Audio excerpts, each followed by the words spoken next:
اعوذ باللہ من الشیطان الرجیم بسم اللہ الرحمن الرحیم رب اشرح لی صدری ویسر لی امری واحلل عقدۃ من لسانی یفقہوا قولی ریاض الصالحین دوسرا حصہ احادیث نبی صلی اللہ علیہ وسلم کتاب الجہاد۔ حضرت ابو ہریرہ رضی اللہ تعالیٰ عنہ روایت فرماتے ہیں کہ رسول اللہ صلی اللہ علیہ وسلم سے پوچھا گیا کہ کون سا عمل اللہ کی راہ میں جہاد کرنے کے برابر ہے؟ آپ نے فرمایا تم اس کی طاقت نہیں رکھتے، تو انہوں نے آپ کے سامنے اپنا یہ سوال 2 یا 3 بار دہرایا۔ آپ ہر بار یہی جواب دیتے رہے کہ تم اس کی طاقت نہیں رکھتے۔ پھر فرمایا اللہ کے راستے میں جہاد کرنے والے کی مثال اس شخص کی طرح ہے جو روزدار شبدار اللہ کی آیات کے ساتھ تلاوت کرنے والا ہو، وہ نماز سے تھکتا ہو نہ روزے سے تھکتا ہو، یہاں تک کہ مجاہد فی سبیل اللہ اپنے گھر لوٹ آئے۔ بخاری اور مسلم، یہ الفاظ مسلم شریف کے ہیں۔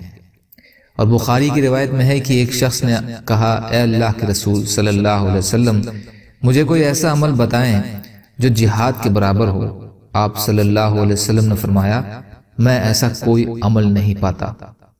پھر آپ نے فرمایا کیا تو اس بات کی طاقت رکھتا ہے کہ جب مجاہد جہاد کے لیے نکلے تو اپنی مسجد میں داخل ہو کر نماز کے لیے کھڑا ہو جائے اور اس میں ذرا سستی نہ کرے اور روزہ رکھے، کبھی روزہ نہ چھوڑے؟ تو اس شخص نے کہا کون اس کی طاقت رکھتا ہے؟ فائدہ، قانت، اخلاص کے ساتھ اللہ کی آیات کی تلاوت کرنے والا یا فرما بردار، احکام الہی کی فرما برداری کرنے والا۔ مثال کا یہ مطلب ہے کہ مجاہد جب تک جہاد میں مشغول رہتا ہے اس شخص کی طرح ہے جو راتوں کو نماز میں مشغول رہتا ہے اور دنوں میں روزہ رکھتا ہے۔ ایسے شخص کا عمل تو مجاہد کے برابر اجر ثواب کا حامل ہو سکتا ہے۔ مطلب وہی ہے کہ فرائض کے بعد خاص حالات میں جہاد سب سے افضل عمل ہے۔ ایک عبادت کرنے والا یہ ثواب حاصل نہیں کر سکتا جو ایک مجاہد میدان جہاد میں حاصل کر لیتا ہے۔ انہی راوی سے روایت ہے کہ رسول اللہ صلی اللہ علیہ وسلم نے فرمایا لوگوں میں سب سے بہتر زندگی اس شخص کی ہے جو اللہ کی راہ میں اپنے گھوڑے کی لگام تھامے ہوئے ہو۔ جب بھی کوئی جنگی آواز یا دھماکہ سنتا ہے تو اس کی پیٹھ پر بیٹھ کر اڑنے لگتا ہے، یعنی تیزی سے دوڑتا ہے، گھوڑی کی پشت پر شہادت یا موت کو اس کی جگہوں سے تلاش کرتا ہے۔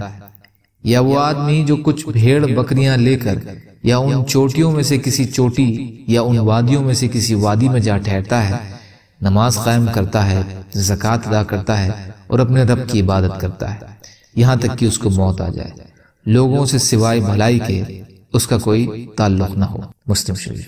فائدہ، یہ روایت پہلے گزر چکی ہے۔ اس میں مجاہد کی فضیلت کے علاوہ دوسرے اس شخص کی فضیلت کا بیان ہے جو عام بگاڑ کے دور میں شہری آبادیوں کو چھوڑ کر کسی پہاڑ کی چوٹی یا وادی میں اپنا گھر بنا لیتا ہے، یا تھوڑی سی بھیڑ بکریوں کے ساتھ کسی جنگل بیابان میں اسلام کے فرائض کی پابندی اور اپنے رب کی عبادت کر کے اپنے دین اور ایمان کی حفاظت کرتا ہے۔ اس کی ایک بڑی خوبی یہ بھی ہے کہ وہ کسی کو نقصان نہیں پہنچاتا، اس کی ذات سے لوگوں کو فائدہ ہی پہنچتا ہے، کوئی نقصان نہیں پہنچتا۔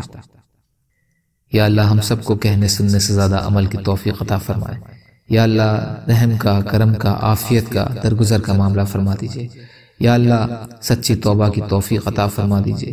یا اللہ جو پریشان حال ہیں ان کی پریشانیوں کو دور کر دیجئے، اور جو بیمار ہیں ان کو شفاء کلی عطا فرمائیے۔ یا اللہ ظاہری و باطنی فتنوں سے ہماری حفاظت فرمائیے۔ سبحان ربک رب العزت عما یصفون وسلام علی المرسلین والحمد للہ رب العالمین برحمتک یا ارحم الراحمین لا الہ الا اللہ محمد رسول اللہ والسلام علیکم۔